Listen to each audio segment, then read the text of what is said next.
I guess before we get into this, are there questions from homework stuff? Yes? Yeah, on page 83, number 55.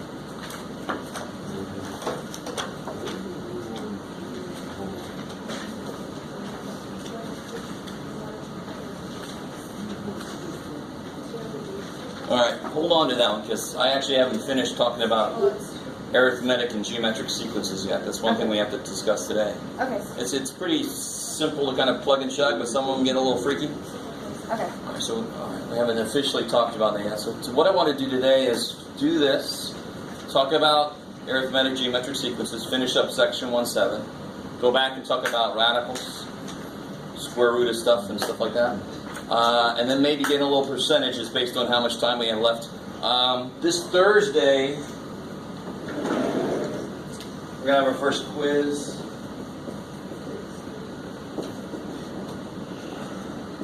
On chapter 1. Because tomorrow, I don't know if you noticed on the homework sheet, it doesn't even reference tomorrow. It's like tomorrow doesn't exist, because tomorrow is going to be a day that we do this interesting in-class group project. I shouldn't have said that, because some of you guys are like, well, tomorrow I ain't coming. But you don't want to miss out on this. This is kind of like going to get us into the statistics part, the first little statistics part of the semester. It's a good idea to be here tomorrow. Very good idea. All right. This is something new for me, because I don't really like necessarily using posters and stuff, but you guys are actually going to put some of your findings on posters, put them on the wall, and then walk around like you're in an art thing. Yes, it's very interesting. Write little notes. We'll see how it goes tomorrow. So it should be exciting. It's nothing to freak out about. Okay. No grading, actually. It's just something to do. All right. Anything else from homework before we get? Anything else I can just not do from homework? Somebody came by my office this morning. I know they have some in the bookstore now. The books, they were sold out last week. They have some there. There's at least one copy, if not two, in the Math Study Center, and they're working on getting some copies in the library. But you can always come by my office, and I can print out copies of the first few homework assignments. I'm not going to do the entire book for you, but I will print out the first few homework assignments so you can kind of keep up. So if you're having trouble getting the book and whatever, and you can't take copies or whatever, just come by my office. I'll print you out some copies. You with me? There's no excuse to not be able to get into that homework. Got to get into that homework. All right. So let's do this. You guys, you guys worked on this last time, right? Help me remember last week also. So you have your work with you, right? For these problems. It would be great. I am not necessarily going to test you directly on number 1. This is just kind of stuff you should have already been taught, and if you weren't, it's the education system's fault. But remember, we talked about how to tell if something's divisible by 2, 3, 4. 2 is easy. Everybody knows 2. But who remembers how to tell if something's divisible by 3? How do you tell? It's almost there. Yeah, if you add up all the digits, if they are... If they're 6 divided by 3. If they're divisible by 3, if they're a multiple of 3, then the whole thing is divisible by 3. That's kind of cool. What about 4? How do you tell if 4 is divisible into something? Good. Well, no. Careful. Just the last 2. The last 2 digits are like 24. 4 goes in. 80. 4 goes into the whole damn number. Anybody have any idea why that's true? There is one number that 4 goes into that makes that possible. 4 goes into 100. Therefore, 4 goes into 100 plus any multiple of 4. So the last 2 digits, if they are divisible by 4, the whole thing. If 4 goes into 100, does 4 go into 1100? Yes, because it'll just be 11 times what 4 goes into 100. It's just 11 100s. Do you guys understand how that works? So 7 goes into 49. Does 7 also go into 98? Yes, because 98 is 49 times 2. So 7 is still in there. Do you guys get that idea? So this is all a part of number sense. The more you are just familiar with numbers and how they work, the easier a lot of math becomes. And unfortunately, they seem to have less and less emphasis on that in lower grades. which is remarkably stupid. The calculator does everything. Screw that. We made the calculator. We better know how the hell it works so we can't, calculator don't work no more. It's too bad for us. Go back and live in caves and shit. All right. It might not go that far, but. So, does 2 go into this? Totally, because it's even. Does 3 go into it? Yes, why? Because if you add them all up, you get what? 27. 27, and 3 goes into 27, so 3 goes into that number. That was like voodoo. I understand. 4, does 4 go in? Yeah. Yes, because 4 goes into 48. So 4 goes into the whole damn thing. 5? No. Hell no, because it has to end in a 0 or a 5 for 5. 6? Yes, how do you know? Because 2 and 3 go in. I've already done that. Since 2 and 3 go in, then that must mean 6 goes in. Does that just make sense? Let that just make sense. 8? Because 8 goes into 248. Right? 8 goes into 24 and 8. So 8 goes into 248. 8's got to go into the last 3 digits for that to work, right? Okay, good. So I'm not going to force you to memorize these. But do you understand that they are really kind of useful to know? And if you don't, well, I can't do much for you. But 9? Yeah, again, they all add up to 27. 9 goes into 27. 9 goes in. 10? No chance. 12? Yes, because 3 and 4 both go in. Therefore, 12 must go in. Kick ass. I like it. Some of you guys are humoring me. I like that. You're like, yes, Jeff, sure. All right. Some of us forgot what this meant, but the minute I said prime factor tree, it was like, oh yeah, that's what. So if I want to make the fine factor tree for this, red, yeah, for 252, who did something? What did you guys do to do that? Total is even, so 2 is a great place to start. How many times? 126. So 2 is there. 1 and 26 is even, or I don't know if somebody else saw something, but you can just, I like it. 2 times what? 63. 63 is just something you should know. Who would 21? You could do 21, sure, but 21 times 3. Right? 21 times 2 is 42. It's not good enough. Or you could just realize 63 is 7 times 9. I like it. But either way you go, you eventually get that other 3 for 9, and that's 7. So I actually call this the DNA of the number. If you put those numbers together multiplicatively, you're not going to get anything other than 252. They make 252 like the DNA makes you. I love thinking of this as the DNA of a number. For a number 2, everybody's working in, we split 63 into 9 and 7. Kick ass.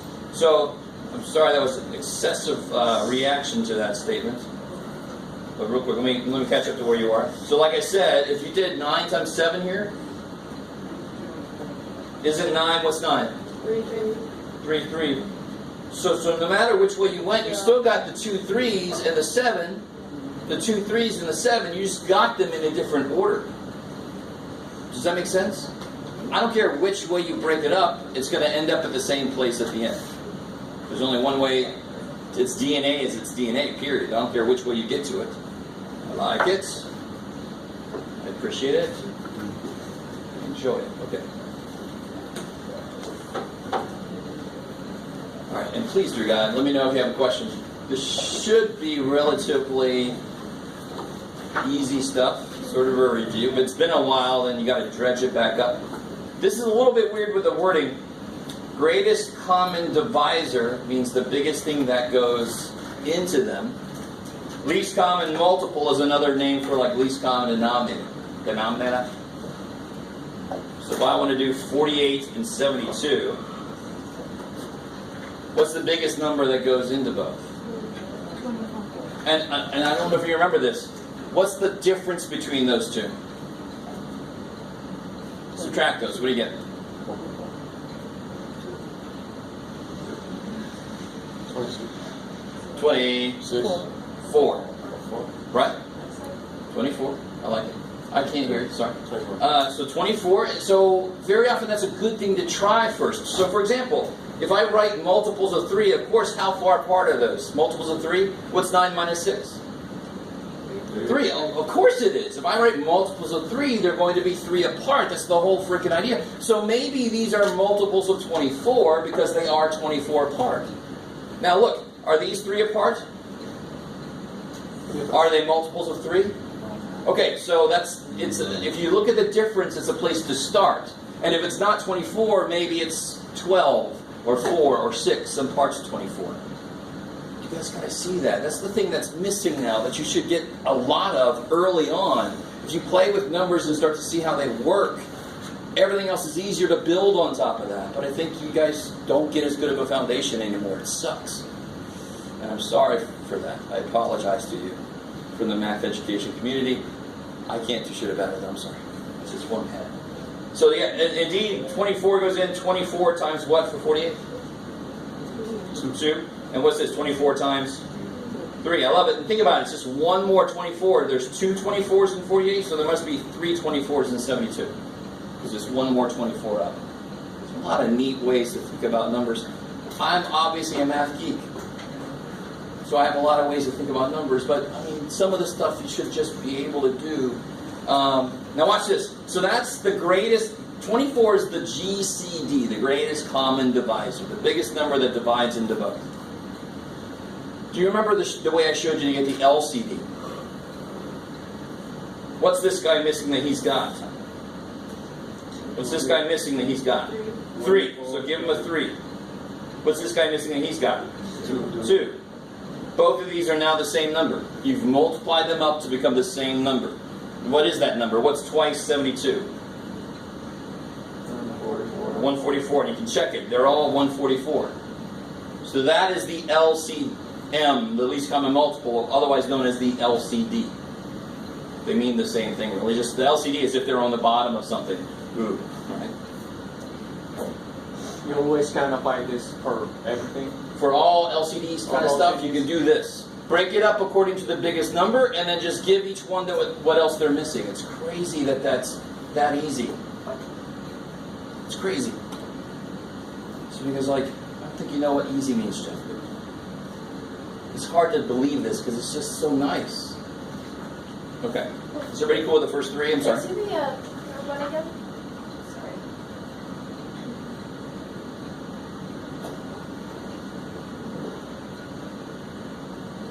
So, you know, for example, if I had to do 7 over 48 plus, what was it, 72?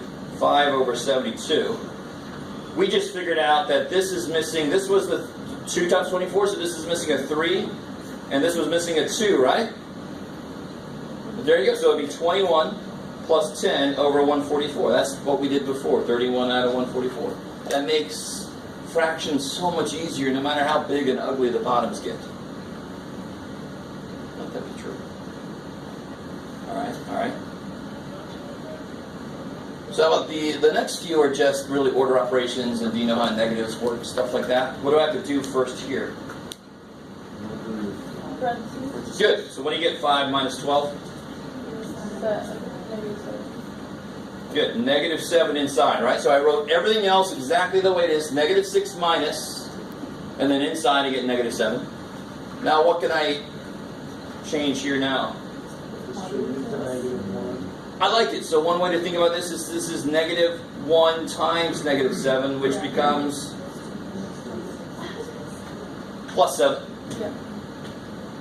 And what's -6 plus 7? 1. It's positive because the bigger one's positive. I like it. 1. Kick ass. Order operations saves your ass. If you're not sure what to do in a problem like that, just apply order operations. So you better freaking understand order operations, or else it can't save your ass. Right. 5's the same thing. There's a really easy mistake to make, but let's see what you guys can do. What's the very first thing I can do here? 7 minus 10. 7 minus 10. And what's 7 minus 10? -3. Divided by Negative 3, I like it. Alright, so I just, 7 minus 10 becomes negative 3. Everything else I wrote exactly the same. The more comfortable you are, the more you can do it once. The less comfortable you are, the more you should just do one thing at a time. What can I do? What do I have to do now? Multiply? Beautiful. Right, you do it as it comes, and that's the first thing I see. So what's negative 3 times negative 4? 12. And what's 12 divided by negative 3? Negative 4. Kick ass. Kick ass. There are a lot of little shortcuts you could use on that problem. That's what it looks like fully done by the book, right? Again, you don't have to do everything the same way I do it. I just have to be able to follow what you're doing. So if you don't give me any work and you get the wrong answer, I'm going to take off all the points because I have no idea what you're trying to do, where, when you got to show me the work to get partial credit. Even if you get the answer right, if there's no work, you need to understand I'm probably going to take some points off. Unless the question is something like, what's 7 times 7? Again, don't write 7 sevens and then carry this, what, you know, please, that's crazy. You should know what 7 times 7 is, right? Alright. What about number 6? What would I do in number 6 first? Beautiful, right? Please. So 6 minus 8. Let me do it down here. 6 minus 8 squared, 5 minus 7 cubed. There it is. So 6 minus 8 is negative 2. 5 minus 7 is negative 2. That's crazy. What's negative 2 squared? 4. Beautiful. What's negative 2 cubed? Negative 8. Kick ass. Does 2 negative 2's make positive 4 times another negative 2 makes negative 8? Odd number of negatives is still going to be negative. 4 times negative 8? Negative 32. Kick ass. What's happening? Sorry. Where are we at? I got 64. Craziness. So how are you doing right here? Is that cool? You do the inside first? Negative 2 times negative 2 is 4. You might have put a 16 there, maybe? Yeah, I think I put... Gotcha. Well, this is just 3 2's. 2 times 2 is 4 times 2 is 8. And then you stop. Alright, cool. Let's see. Oh. What number 7? 7 and 8 are sort of related. Alright, how do you write 7/12 as a decimal? You just do what? I need more room. Long division. Yeah, long division. Kick ass. So 12 goes into 7. I do this relatively quickly. Start to realize 12 goes into 70. 5 times? 12 goes into 100. 8 times? Right, keep bringing that and bring that 0. So you guys with me so far? I mean, that's just long division. I know you thought this was well behind you, but it's not quite. 12 goes into 40. 3. And then you start to notice something. 36, 40. 3. 36, 40. 3. 30. Okay, so please, you guys. You should be able to realize that the same damn thing's going to keep happening. So that's where you can stop and put a bar on it. 0.58, 3. I like it. Is that cool? If it doesn't say it's around something, it almost has to have some kind of pattern so you can stop. We did a problem like number 8. Who got the answer for number 8? Anybody? Number 8. Yeah. What'd you get? 64 over 99. Do it, I'm sorry? 64 over 99. 64 over 99? That sounds like it should be around. 16 Right. on 25. After the 65. Oh. So you didn't quite get it right. Okay. So here's the thing. How do you write 0.64? Be careful. See, there's no bar. How do you write 0.64 as a fraction? 64 over 100, that would be 16 over 25. But that's not the question. The question is, how do you write 0.64 repeating? Do you see that? So remember how we did that? We said, I don't know what the answer is, so I'm going to call the answer X. That seems like it's cheating, or like, why would you need to do that? Well, then I'm able to manipulate things. That's why I do that. What do I multiply both sides by? 100. But yeah, why 100? So I can move it over twice. So let me write this again. X is 0.6464 forever. So 100x will be bam bam 64.64 forever. So when I subtract these, 100 minus 1, those cancel. And that's where you get to 64 over 99. That's the right answer. I like it. We did that last time. That's a real quick reminder of how that works. Any decimal that has a repeating part to it, a repeating pattern, 0.123, 123, 123, that could be written as a fraction. If there is no repetition, it's a number like pi. 3.141569, blah, blah, blah, blah. Never repeats, never repeats. Okay, maybe.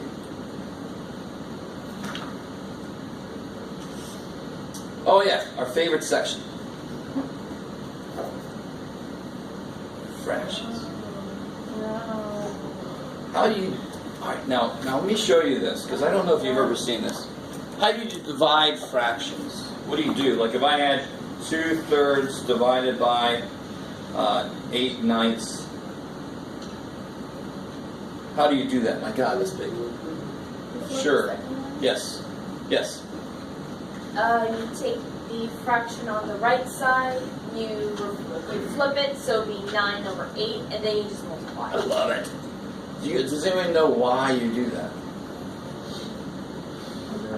Never.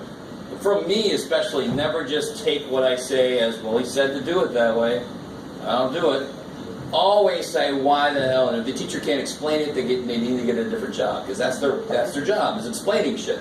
So, go with me. This is a little weird. You never have to do what I'm about to do. You do what she said. Right? This is the correct way to do this problem. You say 2/3 times the reciprocal. Right? And then I can cross reduce. Yay, yay, yay, yay. And I get 3/4. Yay. Alright, so that was kind of quick, but oh well, that's the idea. Right? Multiply by the reciprocal. Never do what I'm about to do, but this explains why it works. How can I write something divided by something? I can use a bar, right? You can see why we don't want to do it this way. But 2/3 divided by 8/9. There you go. Look at that. That's what's called a complex fraction. It's like a Russian nesting doll where it's a fraction inside of it. It's a fraction. Fraction? Inception. I'm trying to make a joke about inception. It's not really coming out. Now watch this. This is kind of cool. This sucks because there's a fraction in the bottom. That especially sucks. If only the bottom was 1, then there would be no fraction inside of a fraction. Do you guys agree with me? If I divide by 1, I don't even need to write that. It's just the thing. How do I make this become 1? Don't I multiply by 9 over 8 to make it become 1? What do I better do at the same time? I multiply the bottom by 9/8. I better multiply the top by the same thing. Oh, that's why that works. That is exactly why that works. Because of this weirdness.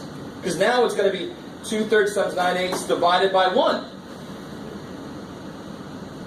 So I don't need to write that. So please, dear God, please don't go with saying to people, my teacher said to do it this way. No, I didn't. This is explaining why this works. So now just do this. Okay, I like it. Okay. So number 9, there is one extra little step you got to do. What's kind of bad about number 9? Mixed number. It's out of focus.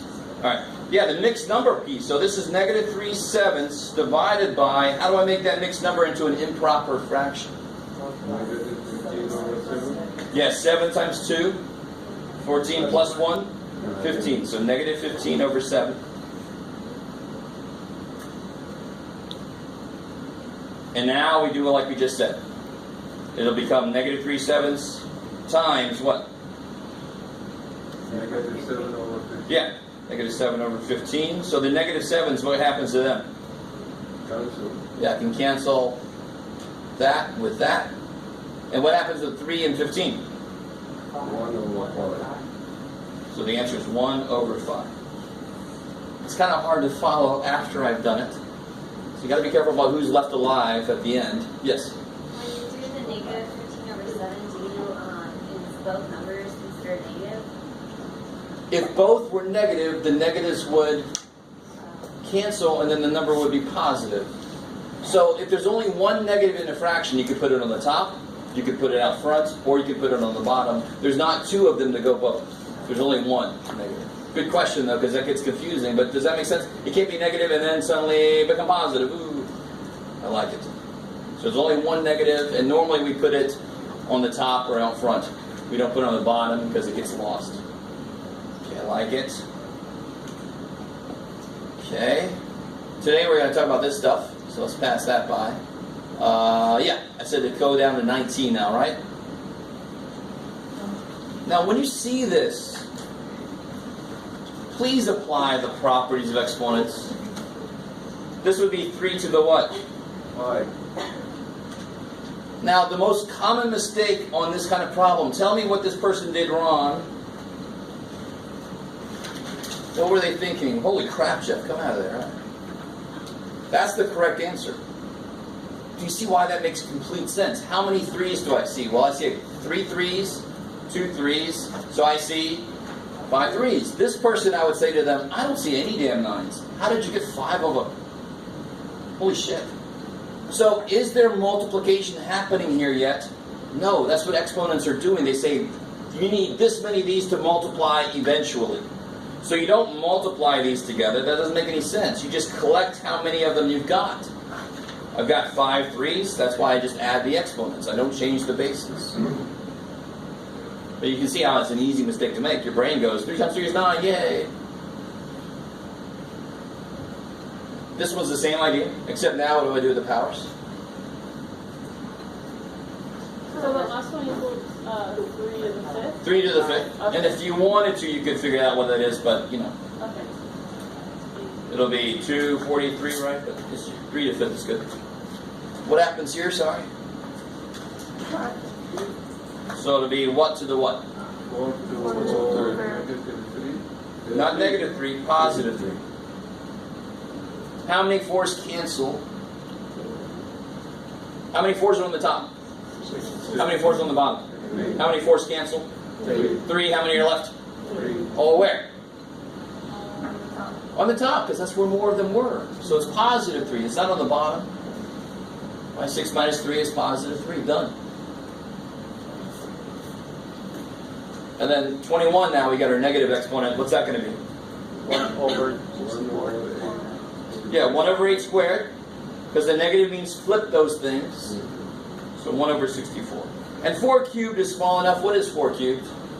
4 times 4 times 4? 64. 64. Sorry, bud.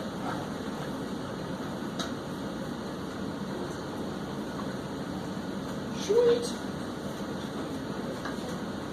Alright. And the last one on here was this guy. How do I multiply these? And real quick, how do I multiply? How would you multiply these? 3x times 4x squared. How would you do that?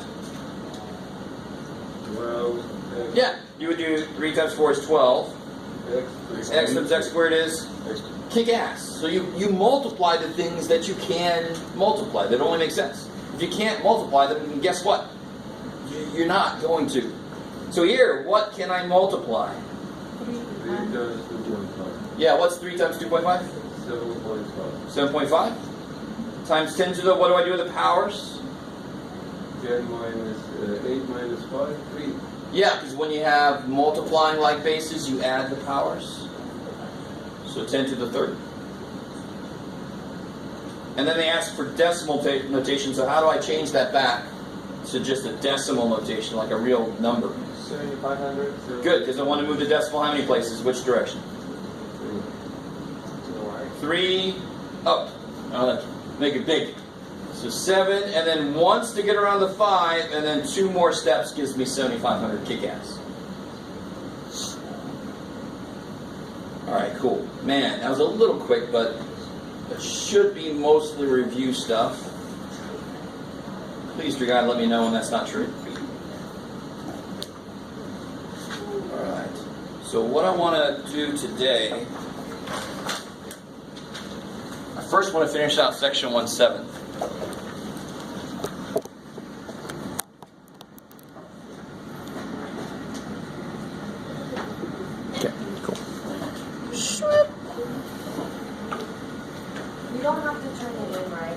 No, don't turn it in. I was going to take it from you last time. I forgot. No big deal. So now that we've talked about it, I don't need to see it. Yeah. So, so I know that. So real quick. I know. What are these dates? The week we're doing these. What are the due dates? Well, okay, so just remember, if nothing else makes sense, remember this. It's not late if you get it to me by the day of the test. But please, dear God, give it to me sooner. Right? As you get it done, you turn it into sections. They don't have to be together. Just give me section, or you can multiply them out. Staple them together. The other thing I talked about was just to know if you're getting behind or not. A week after I finish talking about something, you should be, or I'm sorry, not a week, but 2 classes later. For my other classes, it's normally a week. But if I finish today, chapter 1, then you should have all of chapter 1 done by Thursday. 2 classes later, or close to it. The further from that you are, the more behind you are. So don't be one of those people that do all the homework the day before the test. That's semi-insane. Maybe it's full-blown insane, I think. It's medication time. Okay.